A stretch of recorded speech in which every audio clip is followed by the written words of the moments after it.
You're watching South Asia Newsline and here are the top stories we are tracking for you on Monday, the 10th of February. India's PM Modi embarks on visit to France and United States. Thousands join PTI rally against stolen mandate in Pakistan. And Nepal tables social media bill despite fear of censorship.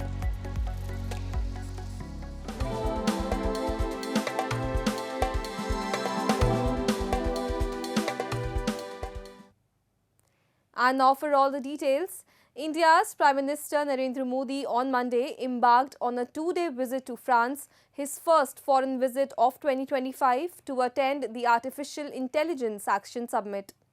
The AI Summit will be co-chaired by PM Modi and France President Emmanuel Macron as focus grows on governance and rules for artificial intelligence. World leaders and technology executives are convening in Paris to discuss how to safely embrace artificial intelligence.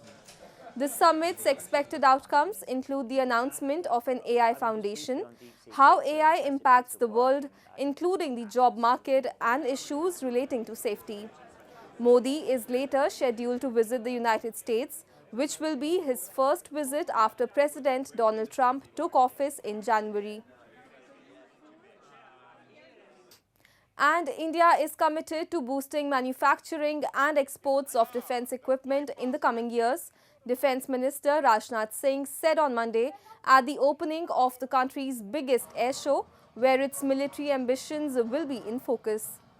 India, the world's largest arms importer, has stressed the need to modernize its military and boost domestic defense production to counter its rival, China's growing military strength and influence in South Asia. New Delhi aims to explore possible joint production of defense equipment and to scout for billions of dollars worth of military deals at the biennial Aero India show. More than 150 foreign companies and representatives from around 30 countries are slated to take part in the event that runs through Friday. Over the past decade, India has steadily increased defense acquisitions from Western nations to diversify its supplies after traditional defense partner Russia was hobbled by the war in Ukraine.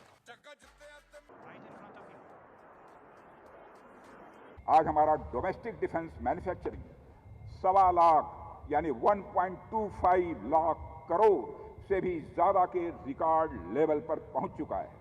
हमारा defence export पहली बार 21,000 करोड़ के record आंकड़े को भी पार कर चुका है।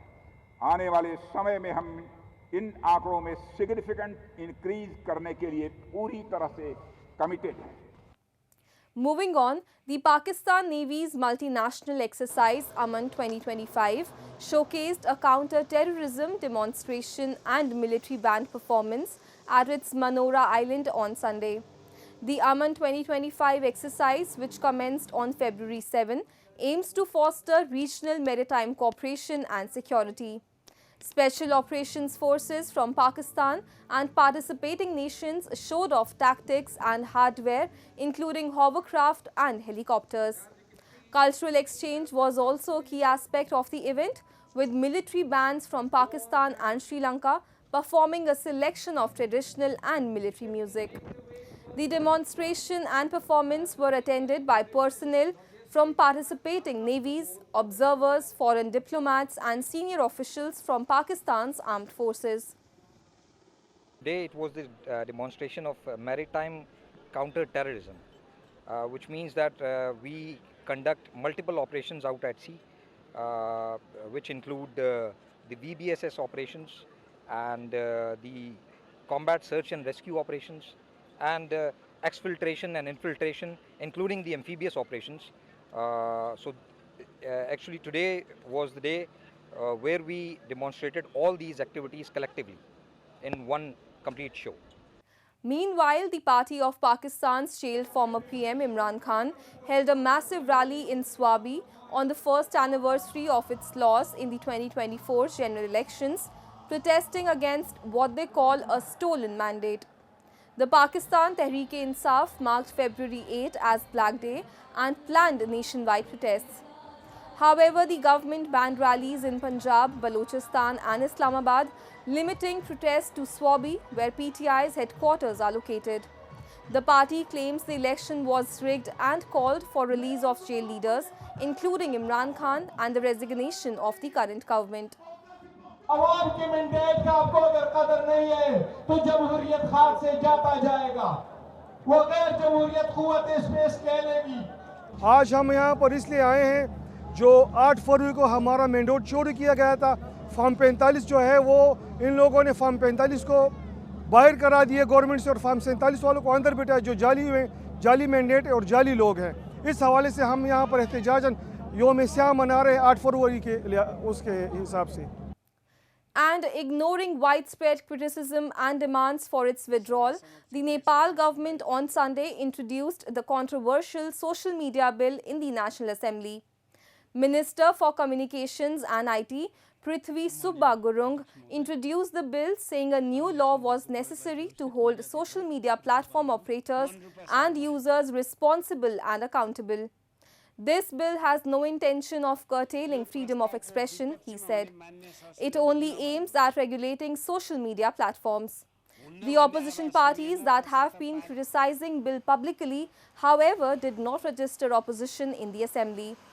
If the bill gets endorsed, social media platforms will have to post up to 10 million rupees in fines if they don't comply with the government conditions, while a user disseminating misleading information can be subject to up to 5 years of imprisonment and fine of up to rupees 1.5 million. The bill also proposes that those who make deepfake videos using AI and spread them on social media can be jailed for up to 2 years or fined up to 3 lakh rupees. Moving on, the Sri Lankan Navy this past weekend arrested 2 boats carrying 14 Indian fishermen for allegedly crossing its maritime boundaries. The Fishermen's Association in India's Rameshwaram condemned the continued arrest of Indian fishermen and urged the union government to take immediate action to secure their release. Earlier, on 3rd of February, the Lankan Navy seized a boat carrying 10 Indian fishermen.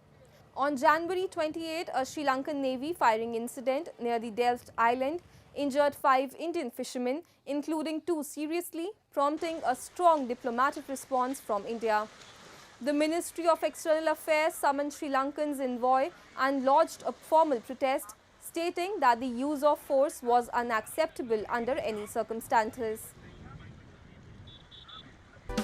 That's all in tonight's edition. We will see you same time tomorrow. Good night.